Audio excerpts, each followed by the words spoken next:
Morning students. आज का हमारा टॉपिक है RC phase shift oscillator, RC कला विस्थापक दोलित्र। प्रीवियस लेक्चर्स में हमने ओसिलेटर्स पढ़े थे, जहां पर हमने हार्टले ओसिलेटर और कोलपिट ओसिलेटर को पढ़ लिया था। उसके लिए हमने जो पोषित दोलन होते हैं उनकी जो कंडीशन होती है उसको ज्ञात किया था। ठीक है, आज के लेक्चर में हम लोग आरसी ओसिलेटर के बारे में पढ़ेंगे। तो ये हमारा होता है आरसी कला विस्थापक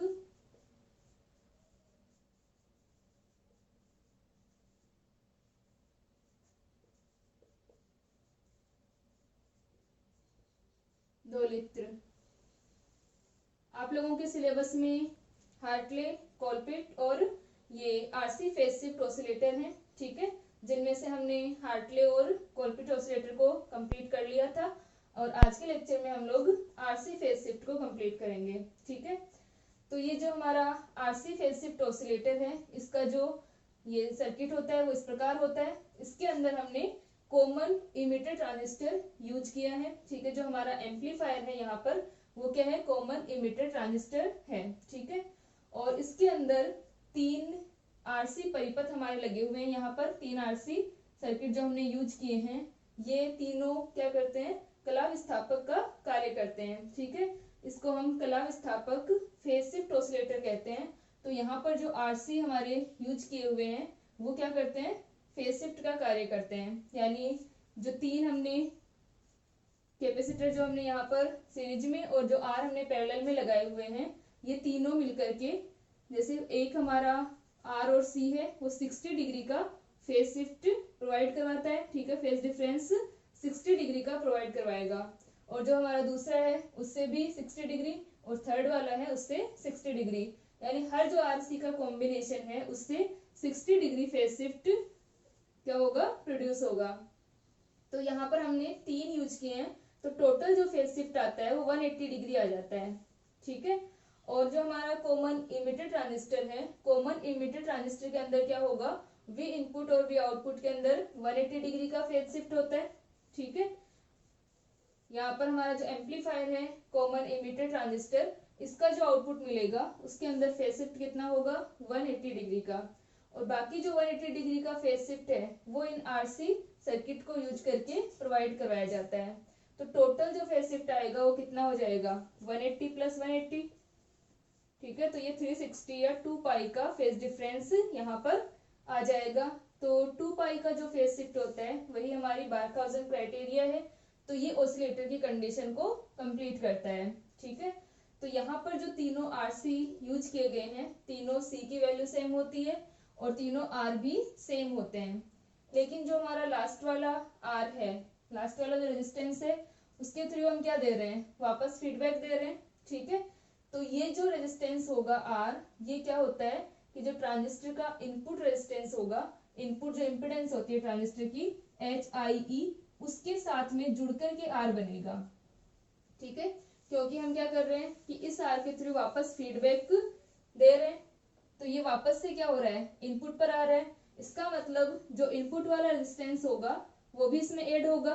ठीक है, तो यहाँ पर जो आर हमने यूज किए हैं, ये वाला आर है, ये भी आर है, लेकिन ये जो थर्ड वाला रेजिस्टेंस होता है वो आर ना होकर के आर डैश होता है।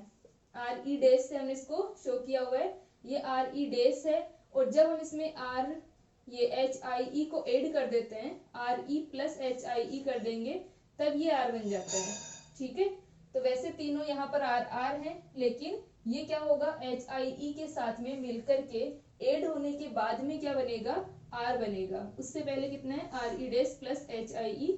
ठीक है, तो इसका मतलब RE डैश, वहां पर जो रेजिस्टेंस यूज किया गया है उसका मान कितना है, R माइनस HIE है। ठीक है, तो ये दोनों तीनों कैपेसिटर सेम है, ये दोनों रेजिस्टेंस सेम है। यहाँ पर जो रेजिस्टेंस यूज किया गया है RE डैश, वो कितना है, R माइनस HIE है। ठीक है, तो इस प्रकार यहाँ पर ये RC जो है वो हमारा टैंक सर्किट है, और ये जो हमने एम्पलीफायर यूज किया है यहाँ पर कॉमन इमिटर, इसके अंदर हमारे जो रेजिस्टेंस हैं R1, R2 और RE। ठीक है, R1, R2 और RE जो रेजिस्टेंस है वो क्या कर रहे हैं, यहाँ पर सेल्फ बायसिंग बना रहे हैं, और ये क्या करेंगे, वीसीसी के साथ मिलकर के ट्रांजिस्टर का जो ऑपरेटिंग पॉइंट होगा उसका निर्धारण करते हैं। ठीक है, प्रचालन बिंदु का निर्धारण करते हैं। सीई जो है वो क्या है, बाईपास कैपेसिटर है। तो इस प्रकार हमारा ऑसिलेटर बनता है, ये आरसी फेज शिफ्ट ऑसिलेटर, और ये ऑडियो फ्रीक्वेंसी ऑसिलेटर होता है। ठीक है, ऑडियो फ्रीक्वेंसी पर वर्क करता है। तो अब इसके लिए जो हमारा आरसी फेज शिफ्ट ऑसिलेटर है, इसके अंदर हम जो मेंटेन्ड ऑसिलेशन रहेंगे उनकी कंडीशन हम निकालते हैं कि क्या कंडीशन हमारे पास में आती है। जिस प्रकार हमने हार्टले और कोलपिट के अंदर निकाला था वैसे यहाँ पर भी निकालते हैं। तो इसके लिए और इसकी फ्रिक्वेंसी निकालेंगे, omega equals to 2 pi F होता है, तो F equals to omega upon 2 pi. ठीक है, ऑडियो फ्रीक्वेंसी ऑसिलेटर है ये। तो यहाँ पर हम फ्रीक्वेंसी निकालते हैं इसके लिए कि इस ऑसिलेटर के लिए फ्रीक्वेंसी कितनी आती है। तो सबसे पहले हम क्या करेंगे कि इसके लिए जो हमारे हाइब्रिड पैरामीटर्स हैं उनको यूज करके सर्किट बनाएंगे। हाइब्रिड पैरामीटर्स के अंदर जो हमारे चारों हाइब्रिड पैरामीटर्स होते हैं, H parameters, H I E, H R E, H O E और एच एफ ई। ठीक है, एच आर ई और एच ओ ई, हमें पता है कि एच आर ई और एच ओ ई क्या होते हैं, इनकी वैल्यू बहुत कम होती है तो इनको नेग्लेक्ट कर सकते हैं। ठीक है, तो हम क्या करेंगे, जब हम हाइब्रिड पैरामीटर इक्विवेलेंट सर्किट बनाएंगे इसका, तो एच आई ई और एच एफ ई इन दोनों को कंसिडर करेंगे और इन दोनों को नेग्लेक्ट करेंगे। ठीक है, और बाकी जो हमारा सर्किट है इसको हम चेंज करते हैं। तो यहाँ से हम इसका इक्विवेलेंट सर्किट बनाते हैं। तो ये जो इनपुट पार्ट होगा, ठीक है, इनपुट पार्ट में हम देख सकते हैं कि सारा हमारा जो इनपुट है वो किससे आ रहा है, फीडबैक से आ रहा है। तो जो हमारी करंट शो की हुई है यहाँ पे इनपुट करंट, या हम कहें आईबी करंट जो है हमारी, वो क्या है, I3 है। यानी यहाँ पर जो फ्लो होने वाली करंट होगी वही क्या है, इनपुट करंट है। ठीक है, तो यहाँ पर सबसे पहले हम शो कर रहे हैं IB, ये हो जाएगा HIE। ठीक है, यहाँ पर हमारी करंट क्या हो जाएगी, IB, और इनपुट इम्पीडेंस क्या होगी, HIE होगी। ठीक है, और जो हमारा आउटपुट वाला पार्ट है इसके अंदर क्या आ जाएगा, यह आ जाएगी HFE, IB। इसके बाद में हमारा RL रेजिस्टेंस, RL के साथ में अब ये RC जो सर्किट यूज किया हुआ है, तो यहाँ पर एक कैपेसिटर और एक रेजिस्टेंस।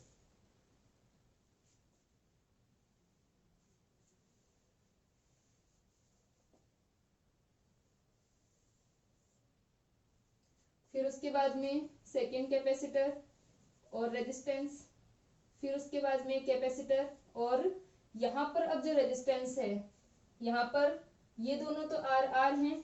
ठीक है, इसकी वैल्यू भी आर है और इसकी वैल्यू भी आर है, ये तीनों सी हैं।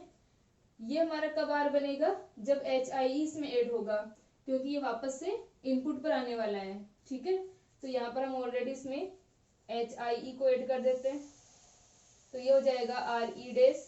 ठीक है, और ये हमारा एच आई ई है, और ये दोनों मिलकर के क्या बना रहे हैं, आर बना रहे हैं। ठीक है, तो इस प्रकार हमारा क्या हो गया, सर्किट कंप्लीट होता है, और यहाँ से वापस फीडबैक होता है। तो यहाँ पर हम देख सकते हैं कि जो हमारा आरसी फेज शिफ्ट ऑसिलेटर है, इसके अंदर यहाँ से हम लोग कैलकुलेशन करेंगे जो हमने ये एच इक्विवेलेंट सर्किट बनाया है। तो इसके अंदर 3 लूप हैं, फर्स्ट, सेकंड और थर्ड। ठीक है, तीनों लूप में हम किरचॉफ्स लॉ लगा करके लूप एनालिसिस से इसको सॉल्व कर सकते हैं। सिंपली हमारे पास में 1 2 3 3 लूप है। ठीक है, और तीनों लूपों में जो फ्लो होने वाली करंट है इसको हम I1,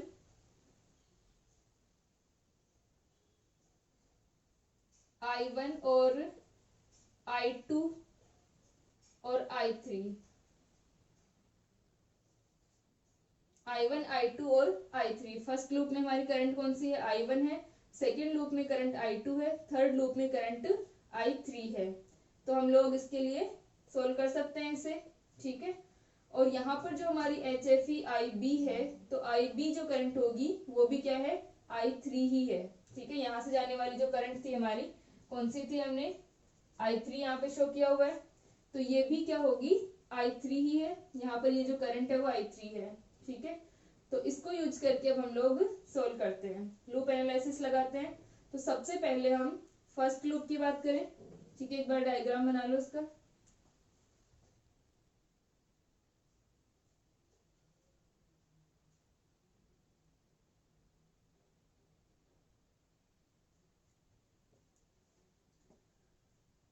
ठीक है, 3 लूप है हमारे पास में, 3 इक्वेशंस आ जाएंगी। तो सबसे पहले हम निकालते हैं फर्स्ट लूप के लिए, प्रथम पास में।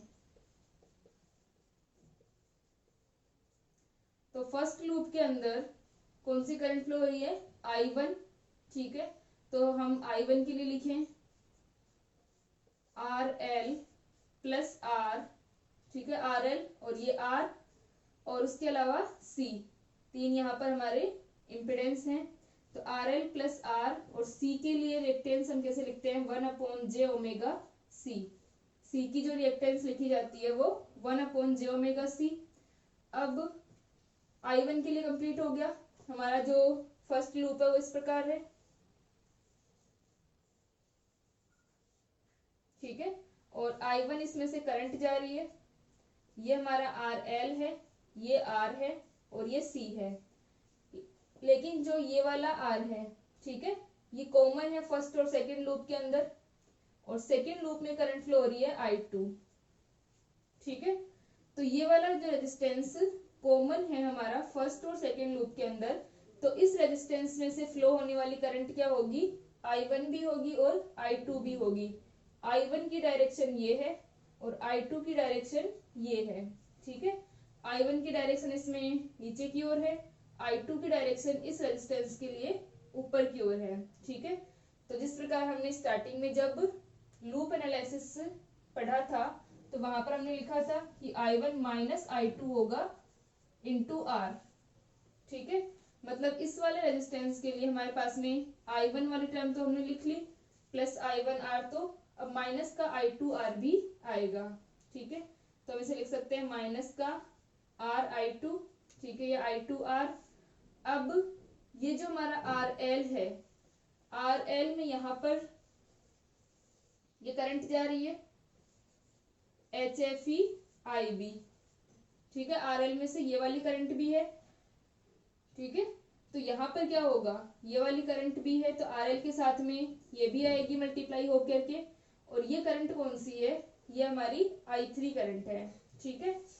तो ये इस प्रकार RL के साथ में क्या आ जाएगा, I3 करंट आ जाएगी, ठीक है। तो इसको हम लोग लिख सकते हैं, अब इसकी डायरेक्शन पॉजिटिव होगी क्योंकि ये भी डाउनवर्ड डायरेक्शन में ही है। तो यहां से अपने पास में आ जाएगा HFE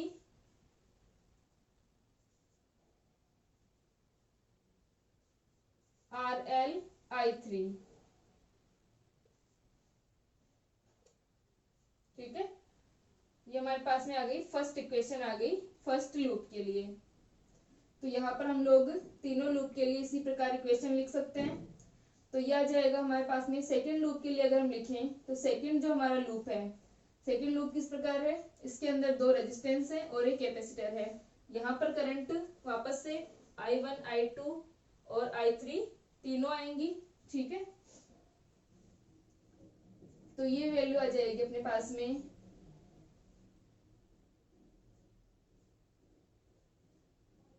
सेकेंड लूप के लिए हम लगा रहे हैं द्वितीय पास में, ठीक है। तो सेकेंड लूप में हो जाएगा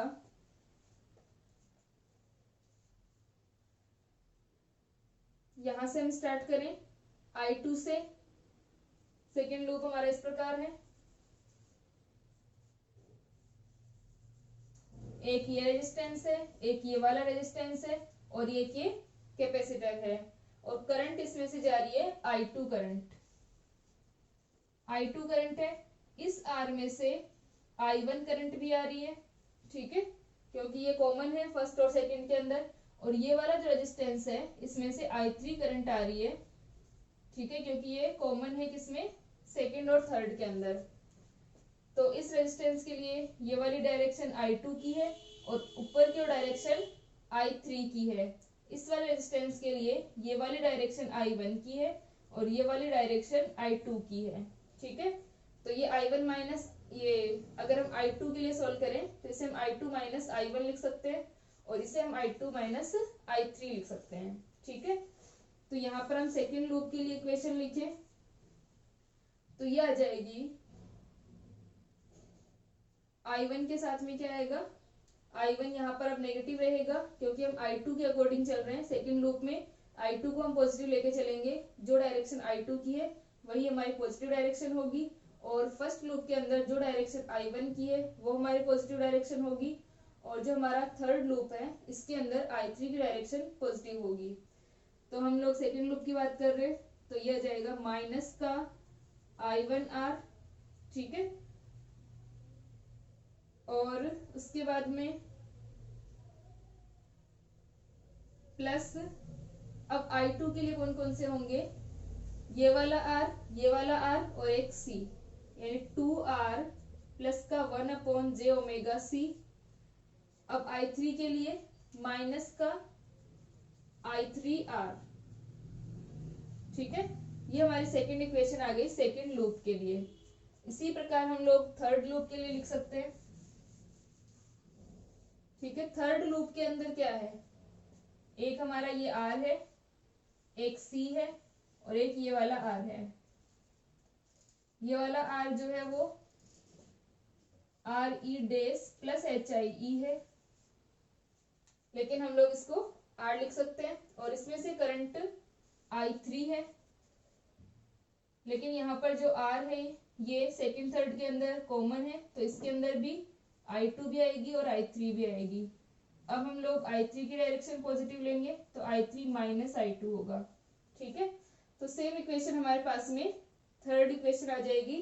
बस थर्ड इक्वेशन के अंदर I1 वाला कोई भी कोफिशिएंट नहीं होगा यहाँ पर, क्योंकि I1 यहाँ से फ्लो नहीं हो रही है। ठीक है, इस इक्वेशन को लिख लें, फिर हम लोग फर्स्ट ये थर्ड लूप के लिए इक्वेशन लिखते हैं और इनको सोल्व करते हैं।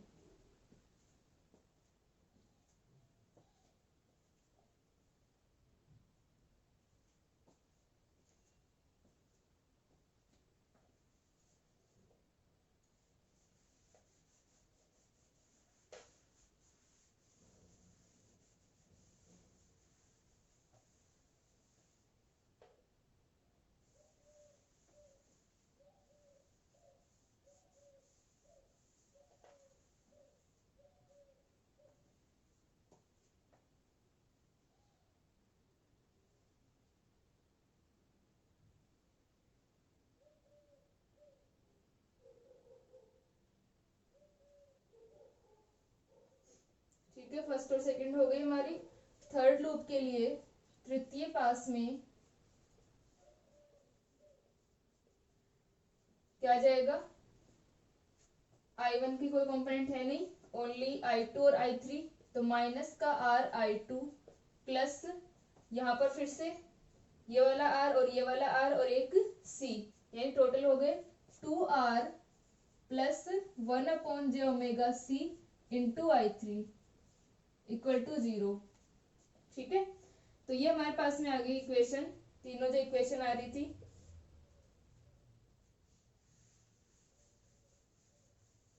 इन तीनों इक्वेशन को हम लोग इस प्रकार लिख सकते हैं एक साथ। ये हमारी आ जाएगी RL प्लस का R प्लस का 1/j omega C I1 minus का I2R प्लस का HFE RL I3 equal to 0।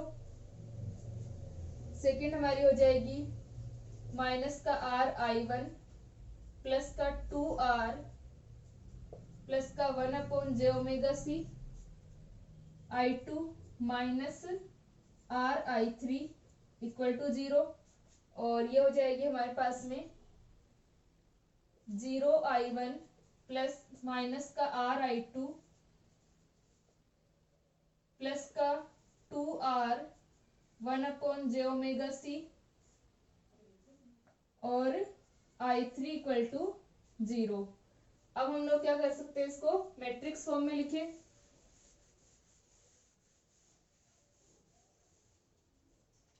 तो इन तीनों इक्वेशंस को मैट्रिक्स रूप में लिखने पर, मैट्रिक्स रूप में लिखने पर क्या आ जाएगा, R L plus R plus का 1/j⍵c, और यहाँ पर माइनस का आर, और आर एल यहाँ पर आ जाएगा माइनस का आर, 2r प्लस का 1/j⍵c, और इसके अंदर आ जाएगा माइनस का आर, यहाँ पर 0, और ये आ जाएगा माइनस का आर, और इसके अंदर आ जाएगा 2r प्लस 1/j⍵c, और ये आ जाएगा I1 I2 और I3 इक्वल में क्या है, 0 है। ठीक है, तो यहाँ पर हमारी मैट्रिक्स फॉर्म आ गई है, इक्वल में क्या रहेगा, 0 0 0। तो अब जो हमारी इक्वेशन है इसके अंदर इक्वल में हमारा क्या आ रहा है, 0 आ रहा है, और हमें पता है कि हमारा जो करंट है I1 I2 I3 0 नहीं है, क्योंकि यहाँ पर करंट फ्लो हो रही है। तो I1 I2 I3 अगर 0 नहीं है तो क्या होगा, ये जो मैट्रिक्स है इसका डिटरमिनेंट जो होगा, सारणिक जो होगा वो 0 होगा। ठीक है, तो ये 0 कब बनेगा, क्योंकि I1 I2 I3 0 नहीं है, तो हम लिख सकते हैं चूंकि I1 I2 तथा I3 शून्य नहीं है, अतः उपरोक्त मैट्रिक्स का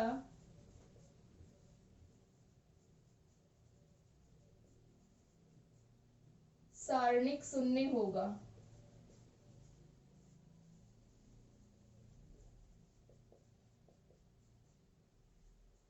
ठीक है, तो इस मैट्रिक्स का डिटरमिनेंट हम क्या कर देते हैं, 0 करते हैं।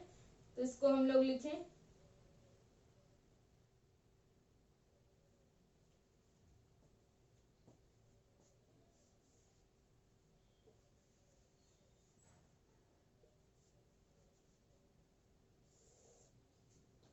इसको हम लोग लिख सकते हैं R L plus R plus का 1/j⍵c, इसको हम लोग आर एल प्लस का आर प्लस का 1/j⍵c। ठीक है, और यह आ जाएगा साथ में 2r प्लस का 1/j⍵c,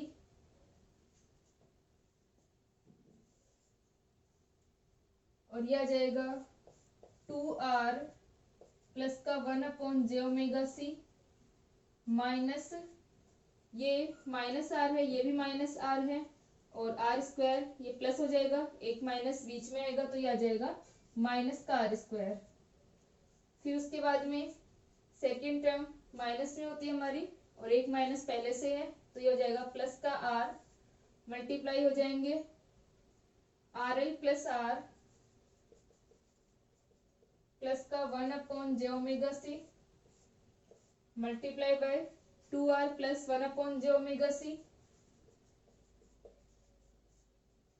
माइनस। ठीक है,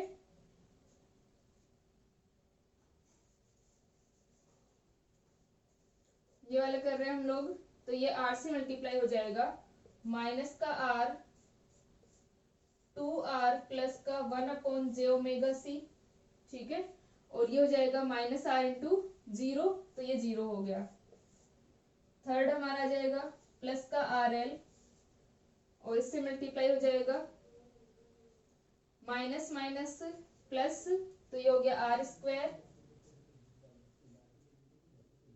ये तो आर स्क्वायर हो गया, और ये दोनों मल्टीप्लाई हुए तो ये 0 हो गया। ठीक है, तो ये हमारे पास में इसका डिटरमिनेंट आ गया। अब हम इसको सोल्व करते हैं। ठीक है, इसको लिखो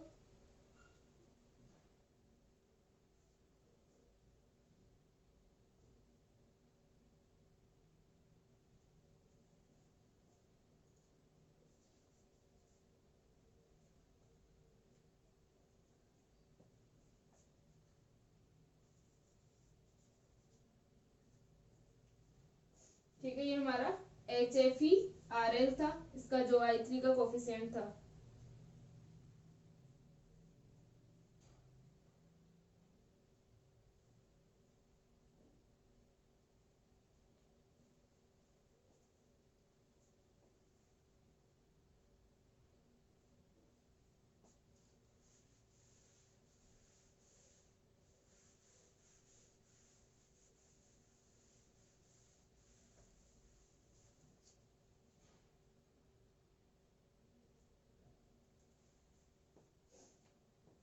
ठीक है, यहाँ तक हो गया। अब हम लोग इसको सोल्व करें आगे। तो ये जो हमारी इक्वेशन है इसको हम लिख सकते हैं RL प्लस आर और 1 अपॉन आयोटा है हमारा, तो 1 अपॉन जे को हम क्या लिख सकते हैं, ऊपर नीचे मल्टीप्लाई करेंगे तो यह आ जाएगा माइनस का जे अपॉन ओमेगा सी। इसी प्रकार जो अंदर वाली टर्म है उसके अंदर भी 2r माइनस का जे अपॉन ओमेगा सी, ये भी हो जाएगा 2r माइनस का जे अपॉन ओमेगा सी, और यह आ जाएगा माइनस का आर स्क्वायर। सेकेंड टर्म हमारी आ जाएगी प्लस का आर, ये भी माइनस हो जाएगा क्योंकि एक माइनस अंदर है, तो यह आ जाएगा आर 2r माइनस का जे अपॉन ओमेगा सी और प्लस का HFeRl R square equal to 0। इसको मल्टीप्लाई कर दे हम, RL प्लस आर माइनस का जे अपॉन ओमेगा सी, इसको हमने मल्टीप्लाई किया तो 2r से 2r मल्टीप्लाई 4r स्क्वायर, फिर 2r माइनस का जे अपॉन ओमेगा सी आएगा और ये वाला 2r माइनस का जे अपॉन ओमेगा सी आएगा, तो ये हो जाएगा माइनस का 4r जे अपॉन ओमेगा सी। ठीक है, ये वाला 2r मल्टीप्लाई और ये वाला 2r मल्टीप्लाई, उसके बाद में जे अपॉन ओमेगा सी और जे अपॉन ओमेगा सी दोनों माइनस माइनस हैं, तो माइनस माइनस अगर मल्टीप्लाई होंगे प्लस हो जाएंगे और जे का स्क्वायर हमारा वापस से माइनस हो जाएगा, तो माइनस का 1 अपॉन ओमेगा स्क्वायर सी स्क्वायर। ठीक है, यहाँ पर ओमेगा स्क्वायर सी स्क्वायर होगा और दोनों माइनस माइनस प्लस हो गए, एक माइनस वापस से आ जाएगा और माइनस का आर स्क्वायर। इसके बाद में ये वाली टर्म, इसमें आ जाएगा minus are square 2r minus का J upon omega C plus का HFeRl plus R square equal to 0। ठीक है, तो ये जो हमारी टर्म है, ये जो इक्वेशन आई है, इसके अंदर हम क्या करें, जो काल्पनिक भाग है इसका आयोटा वाली जो टर्म है उसको 0 करते हैं।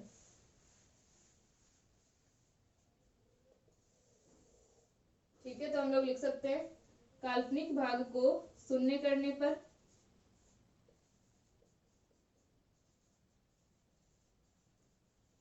काल्पनिक भाग को शून्य करने पर, तो काल्पनिक भाग कौन सा होगा इसका, RL प्लस आर और एक है हमारा जे अपॉन ओमेगा सी।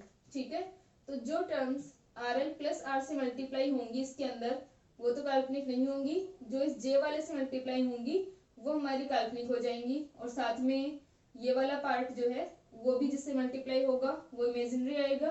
ठीक है, तो हम लोग इसको मल्टीप्लाई करते हैं इस वाले टर्म को, इसके अंदर हमारा कोई इमेजिनरी है नहीं, इसके अंदर भी एक टर्म आ जाएगी। ठीक है, तो इसको हम लोग मल्टीप्लाई कर देते हैं, तो यहाँ से अपने पास में आ जाएगा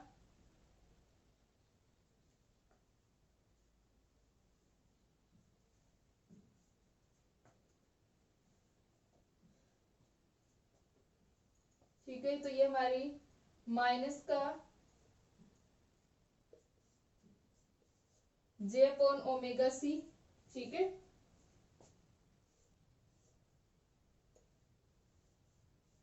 या फिर पहले हम लोग इसको, ये हमारा 4r स्क्वायर है और एक ये माइनस का आर स्क्वायर है, तो इसको हम लोग 3r स्क्वायर लिख लेते हैं।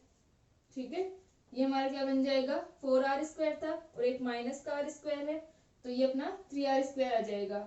अब 3r स्क्वायर इससे मल्टीप्लाई होगा, वो आयोटा वाली टर्म होगी। ठीक है, तो हम यहाँ पर लिख सकते हैं माइनस का J upon omega C 3r square, उसके बाद में ये भी आयोटा टर्म है, ये भी आयोटा टर्म है, तो ये दोनों तो हमारी क्या बन जाएंगी, रियल बन जाएंगी, तो इससे मल्टीप्लाई नहीं करेंगे, इस वाले से करेंगे 1/ओमेगा स्क्वायर c² से। तो ये आ जाएगा माइनस का j अपॉन ओमेगा c, और साथ में क्या है 1/ओमेगा स्क्वायर c²। ये भी माइनस का है और ये भी माइनस का है, तो ये प्लस का हो जाएगा।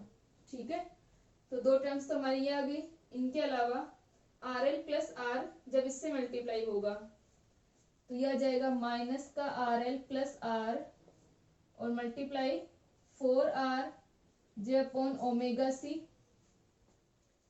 ठीक है, तो यहाँ से पहले हम लोग काल्पनिक भाग को लिख लेते हैं, फिर इक्वल टू 0 करेंगे। तो ये आ गया j अपॉन ओमेगा c। उसके बाद में इस वाले में सिर्फ ये वाली टर्म्स होगी, माइनस माइनस प्लस का R स्क्वायर और j अपॉन ओमेगा c। ठीक है, ये माइनस माइनस प्लस होकर के R² j upon omega c, सिर्फ यही आएंगे अपने पास में। तो ये सारी टर्म्स हमारी क्या आ गई, इमेजिनरी, और इमेजिनरी पार्ट को हम क्या कर रहे हैं, 0 कर रहे हैं। ठीक है, तो यहाँ पर हम इक्वल टू 0 लिख देंगे और आयोटा को हटा देंगे, क्योंकि हमने पहले ही लिख दिया कि हम काल्पनिक भाग को शून्य कर रहे हैं। तो ये हमारे पास में बच गया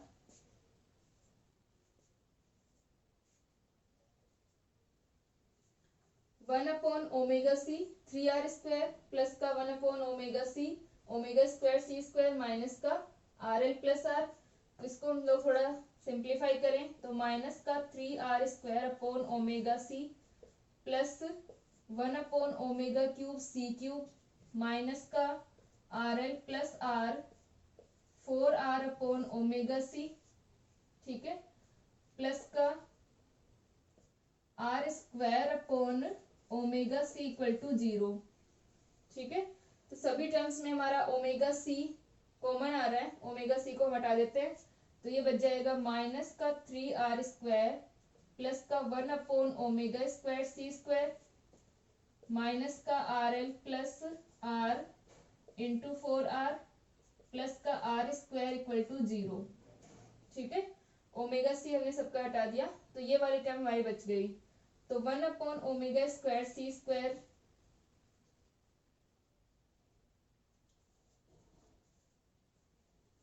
ठीक है, हमारी जो 1/ओमेगा² c² इक्वल टू क्या आ जाएगा, 3R² प्लस का 4R RL plus R minus का R² इक्वल टू 0। ठीक है, ये हमारे पास में आ गया 1/ओमेगा² c²। इसको हम सिंप्लीफाई करें, 1/ओमेगा² c² 3R² प्लस का 4R RL प्लस का 4R² माइनस का R² इक्वल टू 0। और इसे हम क्या लिख सकते हैं, 1/ओमेगा² c² equal to 3R² plus 4R², 4 और 3 7 माइनस का R² 6। तो ये हो जाएगा 6R² प्लस का 4R RL। ठीक है, ये आ गया हमारे पास में 1/ओमेगा² c²।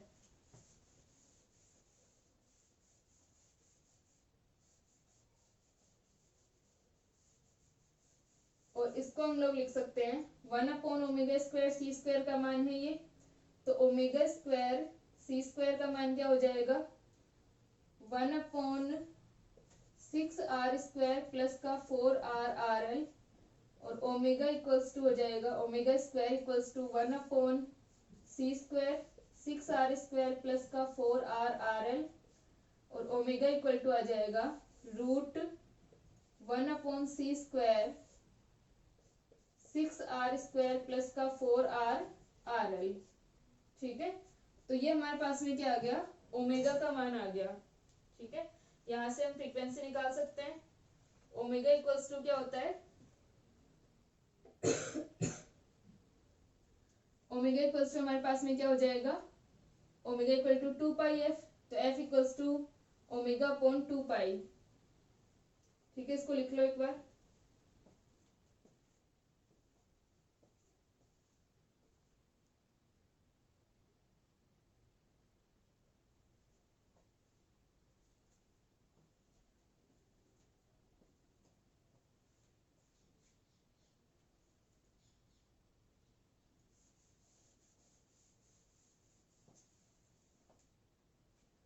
यहाँ से अपने पास में आ जाएगा ओमेगा इक्वल्स टू 1/, अगर हम इसमें से आर स्क्वायर को कॉमन ले लें तो ये क्या हो जाएगा, √r²c², 6 + 4 RL/r। ठीक है, ये आ गया अपने पास में r²c², 6 + 4 RL/r। तो ओमेगा इक्वल्स टू आ जाएगा √RC को हम अलग लिख सकते हैं क्योंकि r का स्क्वायर है, c का स्क्वायर है, RC, और ये हो जाएगा 1/RC और √6 + 4 RL/r। ठीक है, ये हमारा ओमेगा का मान है और f का मान हो जाएगा f = ω/2π। तो f = आ जाएगा 1/RC √6 + 4 RL/r। ठीक है, ये हमारे पास में f का मान आ गया 1/2πRC √6 + 4 RL/r। ठीक है, तो ये हमारी फ्रीक्वेंसी आ गई, जो हमारा ऑसिलेटर है RC फेज शिफ्ट ऑसिलेटर, इसकी फ्रीक्वेंसी आ गई। अब हम लोग निकालते हैं इसके लिए कंडीशन कि पोषित जो दोलन होंगे उसके लिए कंडीशन क्या होगी। ठीक है,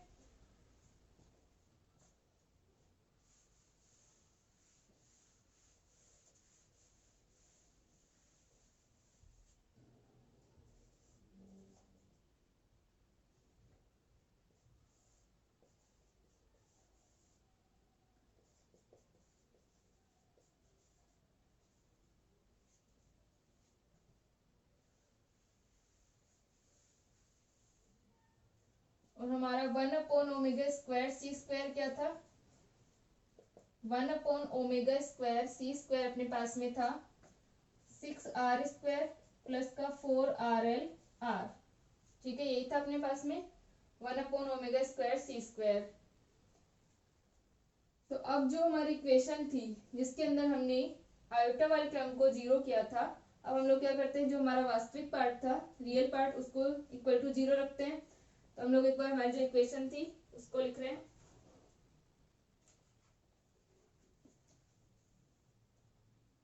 ठीक है, ये थी हमारे पास में RL + R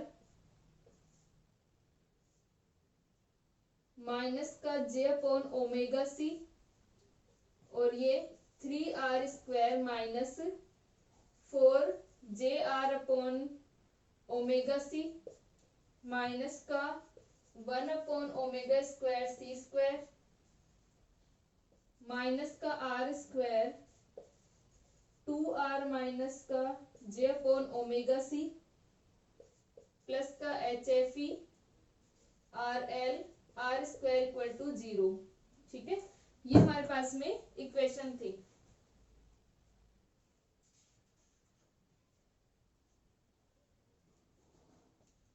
ठीक है, ये थी अपनी इक्वेशन। इसके अंदर हमने आयोटा वाले टर्म को 0 किया था, तो हमारे पास में फ्रीक्वेंसी का मान आ गया। अब हम लोग क्या करते हैं, इसके वास्तविक अंश को शून्य के बराबर करने पर, वास्तविक अंश को शून्य करने पर, अब इसके अंदर रियल पार्ट कौन सा होगा, RL + R × 3r²। ठीक है, तो यह आ जाएगा 3r² RL + R, फिर RL + R, इससे मल्टीप्लाई नहीं होगा, RL + R 1/ω²c² से होगा। तो RL + R अपॉन में ω²c², फिर उसके बाद में माइनस का j/ωc, और ये 3r² से नहीं होगा, इस वाले से होगा ओनली। तो माइनस का माइनस माइनस प्लस का 4, और ये वाली वैल्यू माइनस, ये भी माइनस, तो प्लस हो गया, लेकिन यहाँ पर आयोटा का स्क्वायर होगा तो वापस से माइनस हो गया। तो 4r/ω²c²। ठीक है, आयोटा का स्क्वायर वापस से माइनस, और ये दोनों माइनस माइनस थे ही, तो 4r/ω²c²। उसके बाद में जे वाली टर्म और किसी से मल्टीप्लाई होगी नहीं, RL + R को हम लोग मल्टीप्लाई कर चुके हैं। ठीक है, उसके बाद में ये वाली इक्वेशन लेंगे, तो यहाँ पर हमारा माइनस का जे अपॉन ओमेगा सी, इससे नहीं होगा, यह आ जाएगा माइनस का 2r क्यूब। ठीक है, यह आ जाएगा माइनस का 2r cube plus HFE RL R² = 0।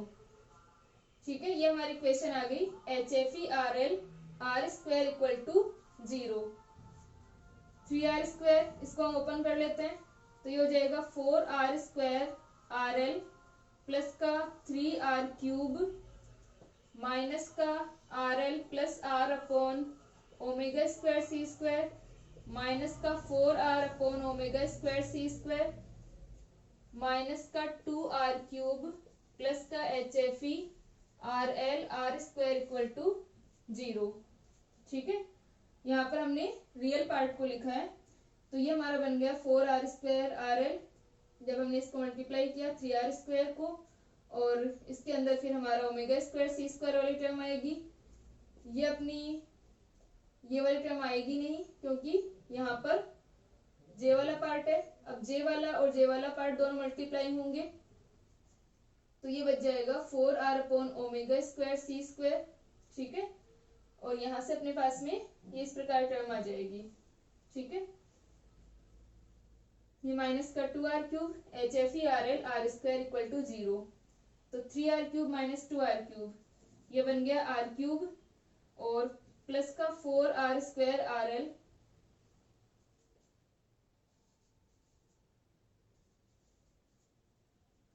ठीक है, 4r² RL, और उसके बाद में RL प्लस R अपॉन ओमेगा² और माइनस का 4r अपॉन ओमेगा²। तो हम देख सकते हैं, हम इसको इस प्रकार लिख सकते हैं, माइनस RL अपॉन ओमेगा² और माइनस का R अपॉन ओमेगा² माइनस का 4r अपॉन ओमेगा²। ठीक है, ये वाली जो टर्म है RL प्लस R, इसको हम RL अपॉन ओमेगा² और R अपॉन ओमेगा² लिख सकते हैं। तो यहाँ पर हमारे 1r और ये 4r, तो टोटल कितना बन जाएगा 5r।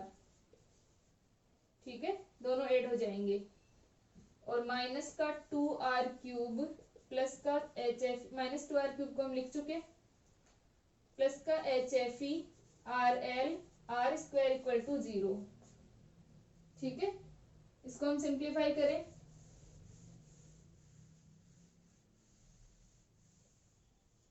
तो यह आ जाएगा r³ प्लस का 4r² RL, ठीक है, प्लस का 4r² RL माइनस का RL अपॉन ओमेगा²c², तो इन दोनों को वापस से ऐड कर देते हैं, minus 5r plus RL upon ओमेगा² प्लस का HFE RL R²। ठीक है,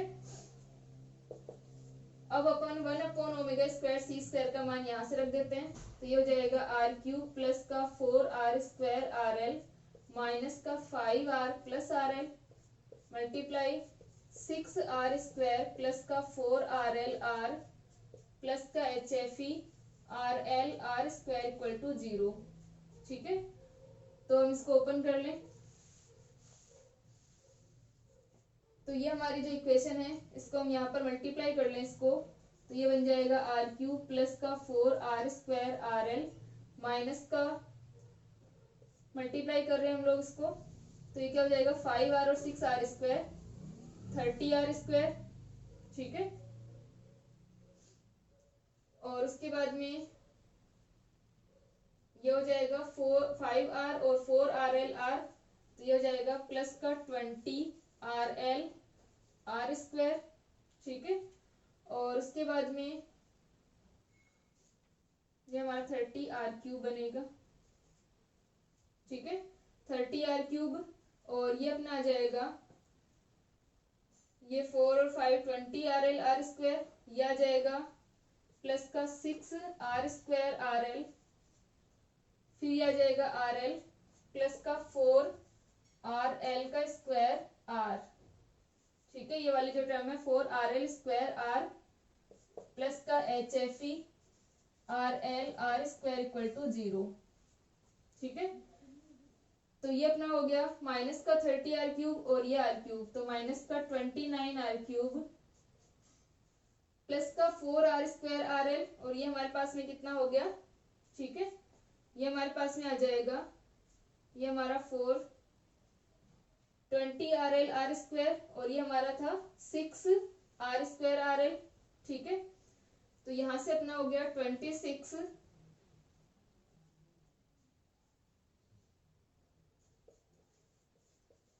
RL प्लस का हमारा 4r²RL, ठीक है। ये हमारे पास में आएगा माइनस का, और ये क्या है 4RL²R, ये भी माइनस में आएगा, प्लस का HFE RL², ठीक है, इक्वल टू 0। ये हमारे पास में इक्वेशन आ गई, ठीक है। इसके लिए जो हमारी इक्वेशन आएगी, यहां से हम लोग HFE का मान निकालते हैं कि HFE के लिए क्या कंडीशन होगी, ठीक है। तो ये जो हमारी कंडीशन आएगी HFE के लिए, वो कितनी आ जाएगी, हम लोग इसको थोड़ा सिंप्लीफाई करके और फिर HFE RL² जो है RL² से इसको डिवाइड कर देंगे, ठीक है। तो यहाँ पर ये वाली हमारी वैल्यू आ जाएगी 29r³, ये वाली वैल्यू हमारी, एक बार इसको चेक करना, ये अपना 3 है, ठीक है। तो ये आ जाएगा 23RL² और इसको यहाँ पर एक बार कैलकुलेशन में चेक कर लेना इसे, माइनस का 4RL² इक्वल टू ये हो जाएगा अपना, यहाँ पर सबको हम प्लस ले लेते हैं, और ये इक्वल टू HFE RL², तो ये हो जाएगा HFE RL² equal to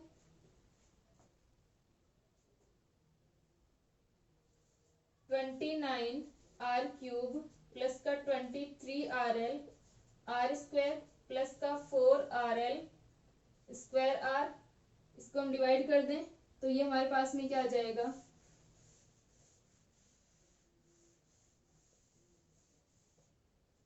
HFE equals to, ठीक है, HFE के लिए हम लोग कंडीशन निकाल रहे हैं, तो RL² से हम इस पूरी इक्वेशन को डिवाइड कर देते हैं, ठीक है। तो यहां से अपने पास में इक्वेशन बच जाएगी 23 प्लस 29 r³ है, यहाँ पे r² है, तो r/RL प्लस इसके अंदर RL का स्क्वायर है और r है, तो RL/R बच जाएगा 4RL/R, ठीक है। RL का स्क्वायर है, एक RL कैंसिल, r² से एक r कैंसिल यहाँ पर अपना, तो 4RL/R आ गया।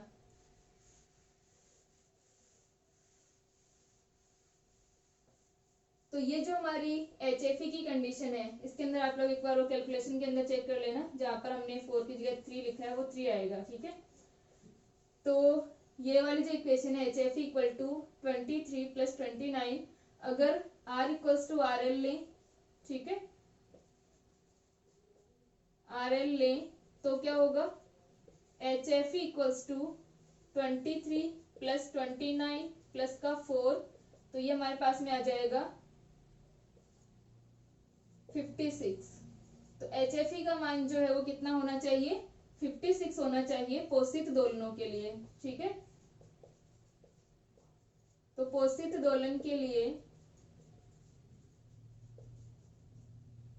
या फिर यहाँ पर लिख लेना कि पोषित दोलनों के लिए